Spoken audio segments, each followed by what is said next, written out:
Yang pertama begini, saya di tempat saya bertugas Pak, saya mengalami kondisi seperti itu. Bahkan sering saya dituduh radikal. Pernah saya dituduh radikal semacamnya. Tapi anehnya Pak, preman itu kadang-kadang lebih paham daripada sebagian ustadz dan kiai Pak. Dia kumpulan preman untuk menyerang pondok saya. Apa jawaban preman Pak? Kalau mereka teroris, kenapa kita repot? Kan sudah ada Densus, kan ada polisi. Premannya kadang-kadang berpikir sederhana saja Pak. Kita kan tugas kita menindak. Kalau mereka itu betul teroris, ada Densus, ada polisi. Lebih tahulah polisi daripada kita. Kadang-kadang Pak, isu radikal ini sekarang sudah dimanfaatkan untuk berangus orang yang beda paham dengan dia. Orang yang tidak semazhab dengan dia, orang yang tidak seormas dengan dia. Ini sekarang sudah tumpang tindih. Ada yang istilah bahasa Padangnya, ya, dalam bahasa Padangnya, yaitu yang menangguk daya karuah. Banyak Pak. Jadi oleh sebab itu, para bapak-bapak polisi, para penegak hukum, jangan ragu untuk masuk pondok pesantren. Jangan ragu untuk ada ceramah. Dengarkan kajiannya. Ada fakta nyata tidak?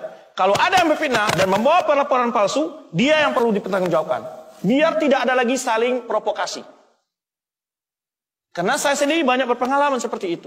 Ada yang provokator karena sebetulnya kecemburuan Pak, kecemburuan. Karena umpamanya membuka pondok kita suatu tempat dan pondok kita maju, banyak orang yang masuk dan pondoknya dia tidak maju. Akhirnya dia provokasi masyarakat. Itu paham radikal. Padahal kita setiap acara kita undang, dengan masyarakat kita terbuka. Nah itu. Kadang-kadang masyarakat yang tertutup Pak. Jadi memang bukan berarti saya membela juga tidak ada pondok yang tertutup ya. Cuman kadang kita perlu bersikap apa? Waspada. Jangan terlalu cepat memvonis. Jadi kadang-kadang masyarakat yang tertutup, nggak mau hadir. Mereka sudah alergi dulu, gitu. Karena melihat, oh ini berjenggot beda dengan kita. Maka kita harus punya data dan fakta yang jelas. Kalau ada hal seperti itu, kita utus kiriman kita. Sekian kali diutus ke situ. Dengarkan apa yang disampaikan ustadznya, apa yang dipelajari. Karena tidak bisa Pak, belum tentu pondok itu mengajarkan radikal. Mungkin salah seorang gurunya terindikasi. Nah, pondok kita tutup gara-gara perbuatan seorang, adil nggak kita? Tidak adil. Jadi menurut saya Pak, tidak ada pondok itu yang mengajarkan artinya paham seperti itu secara apa di Indonesia. Tapi bukan berarti mungkin ada satu dua ada. Tapi kita perlu berhati-hati dalam bertindak. Kita kirim ke sana intel. Kita kirim. Ya.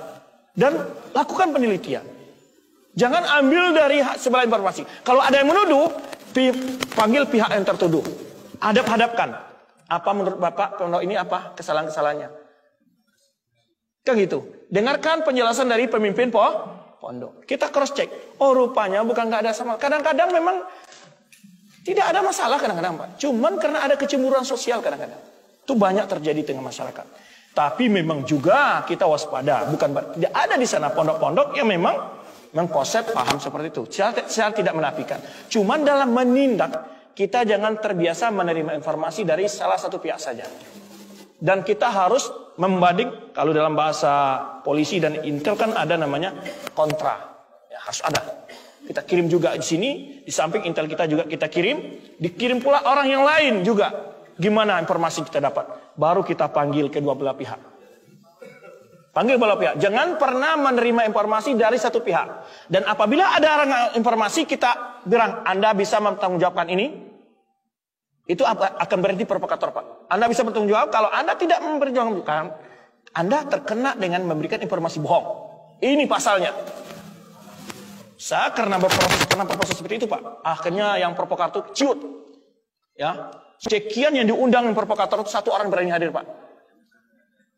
Saya itu pernah di tempat saya bertugas Pak. Saya ngasih ceramah di radio.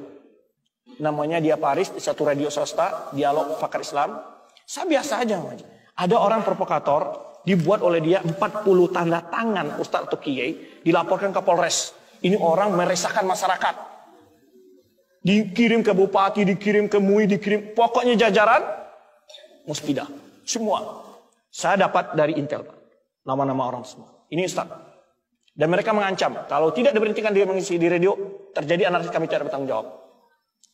Akhirnya, sampai ke Bapak Kapolres, saya mendengar setiap sore kok kajian Ustadz Ali.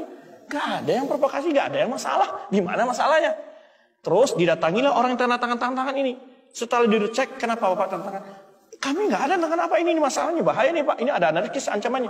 Enggak, kami dalam sebuah acara tertentu katanya diminta tanda tangan. Kami nggak tahu gunanya buat apa. Nah ini kita harus hati-hati dalam bertindak, Pak. Tapi saya bukan berarti tidak ada di sana orang-orang yang berpola radikal. Mungkin guru atau apa, dalam sebagian pondok ada. Tapi kita harus terjun ke dalam. Tidak hanya sekadar menerima informasi saja, ya, tapi kita harus melihat, kirim intel ke sana. Setiap pekan, khutbah Jumat, kajian-kajiannya dikirim. Kita catat apa poin-poinnya. Kita tanyakan kepada MUI, ini gimana penjelasan ini bertentangan enggak Pak Ustaz? Jangan karena berbeda dari sisi istihadiyah saja. Ini berkunut, ini tidak kunut. Ini jahar basmalah, ini tidak jahar basmalah. Ini salat tarawihnya 8 rakaat, ini 20 rakaat. Mungkin masalah itu sudah dijadikan bahan radikal perbedaan oleh sebagian orang. Nah ini perlu kita bawa kepada tokoh agama. Nah, kita harus bijak. Karena tadi saya katakan banyak sekarang orang-orang yang mencoba menarik istilah radikal untuk memberangus orang lain.